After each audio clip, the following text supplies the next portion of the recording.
Cunningham, Disentangling the Milky Way's Accretion History. Hi, volume good? Good. So my name is Emily Cunningham, and I'm a finishing grad student here at UC Santa Cruz. And Raja gave a nice sort of teaser introduction to the HALO7D survey, which has been the focus of my thesis work. So that's what I'm going to tell you about today. So I don't think it's a particularly hard sell in this room that we'd really like to understand how galaxies assemble their mass and their dark matter halos, and how we can use stellar halos to trace the dark matter and mass assembly history of galaxies.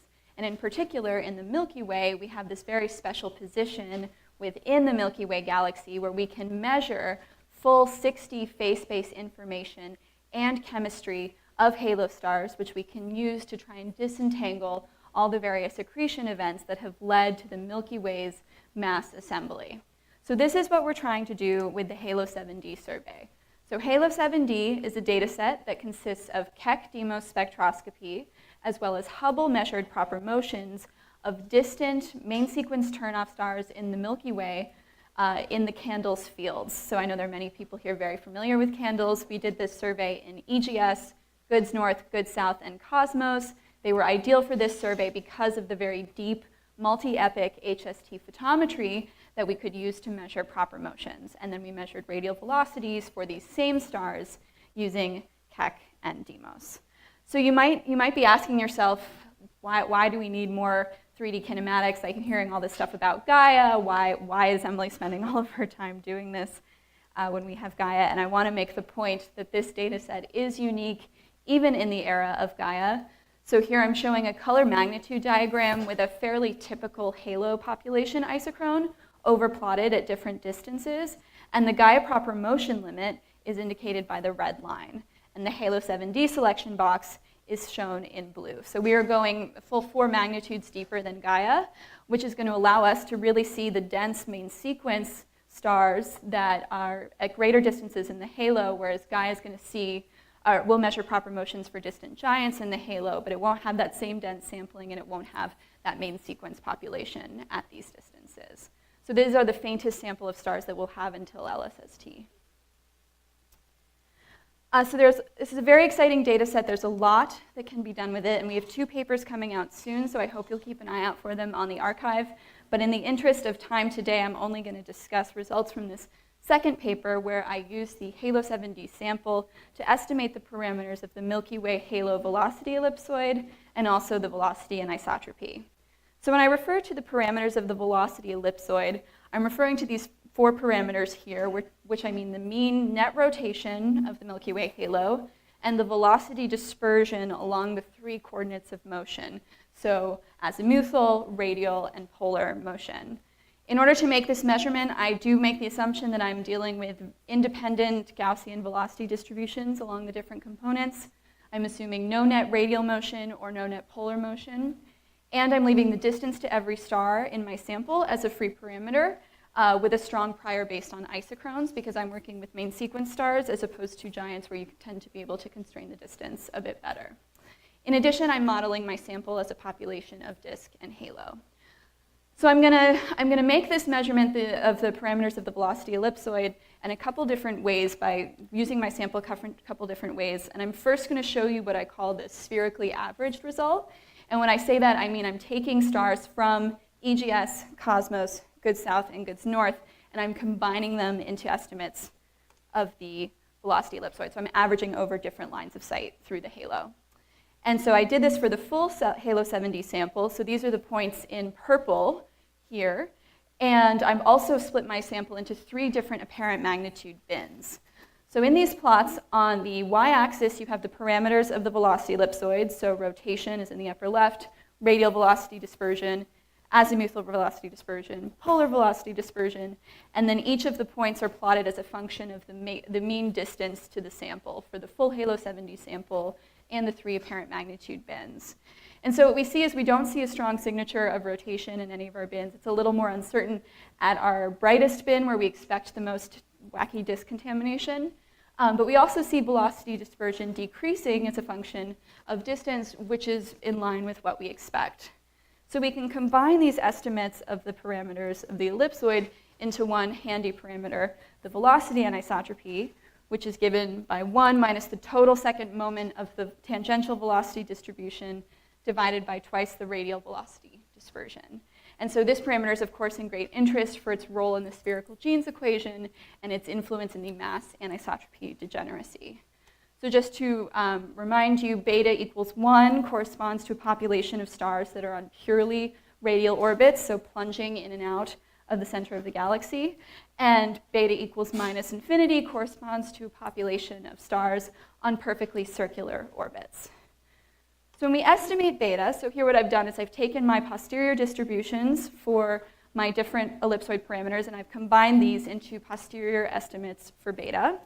And what I find is that while my dispersions do decrease as a function of radius, in general, my beta estimates are pretty consistent as I move far out. So they're decreasing, but at the same rate, such that you get a consistent velocity anisotropy as you look farther out in the halo. So I found betas between 0.5 and 0.6 in all of my bins when I'm spherically averaging, which is exciting because this is something I can use to try and estimate the mass of the Milky Way.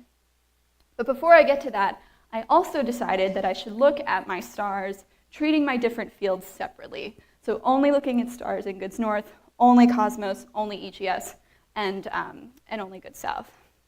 And so here what I'm showing you are posterior distributions. So the y-axis here is their histograms of posterior samples for the 4 ellipsoid parameters. So again, rotation, radial velocity dispersion, azimuthal, and polar velocity dispersions.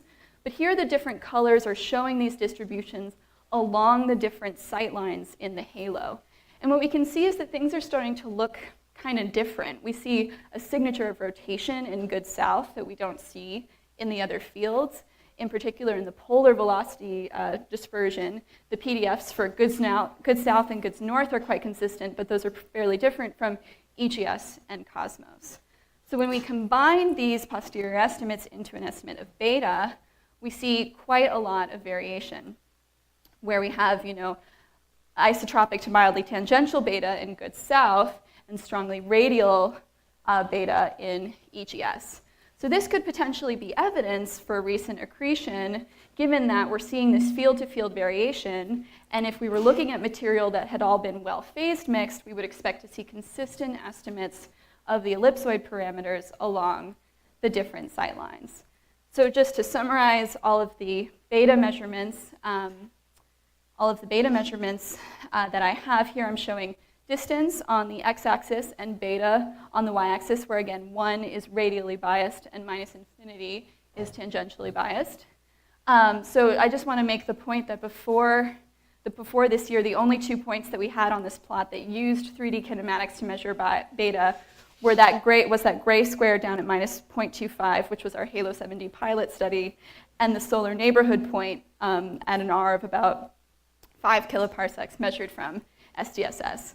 But now with HALO7D and also with Gaia, we have many measurements of beta, which is exciting.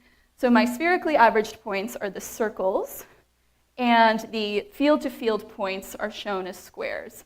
And so we see our circles are consistent with other estimates of beta that have been made using globular clusters, using HST proper motions as well as Gaia proper motions. But when we look at individual sightlines, we're seeing something a little bit strange and unexpected.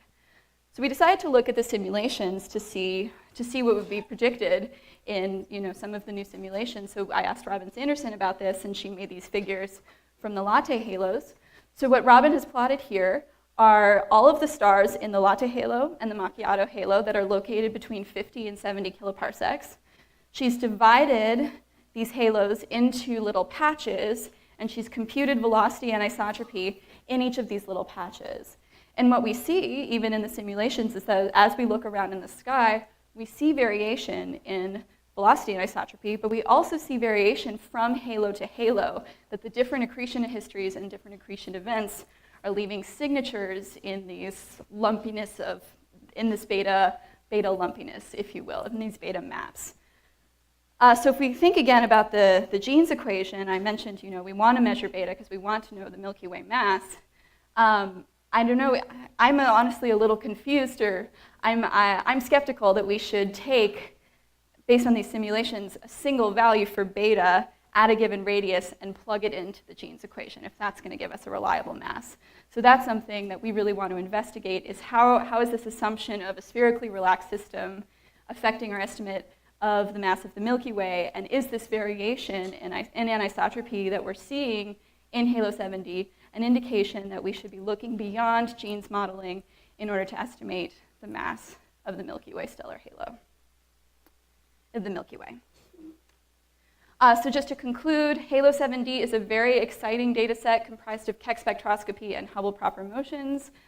We have used the 3D kinematics from HALO7D to estimate the parameters of the velocity ellipsoid and velocity anisotropy.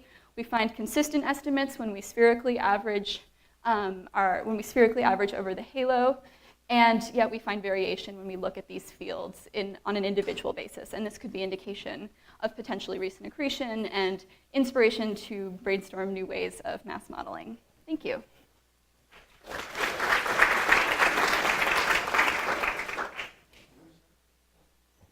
Questions?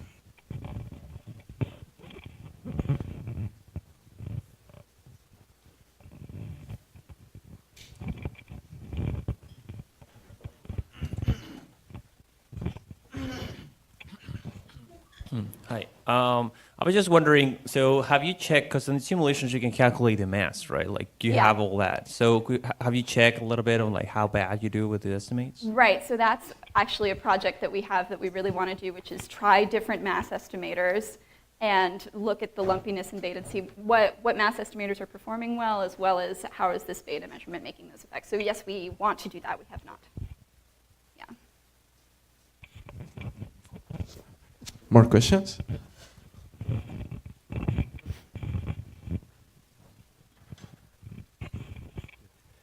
Are you able to use the density distributions around the Milky Way as a way to perhaps pin down what the offsets might be in your parameters? Sorry, can you Are you able to use the density of star distributions, especially with particular metallicity, et cetera? Let's say you had 10,000 stars instead of a few hundreds. Could you then unravel what you need to for the Milky Way? So take out the sort of anomalous components and then get the average to then get back to the Milky Way mass measurements. Right, so I think that's what we want to explore in the simulations, is seeing if we have all of the information, how are these assumptions hurting us in making these estimates? Does that address your question? A bit. Okay. You did mention you have the density of stars. So we do incorporate the density profile in our model for estimating the ellipsoid, so that provides a constraint on distances to our stars. Yes, we assume the smooth density. That's absolutely a good point. Yeah, that makes sense. Thanks. Okay, let's thank again Emily.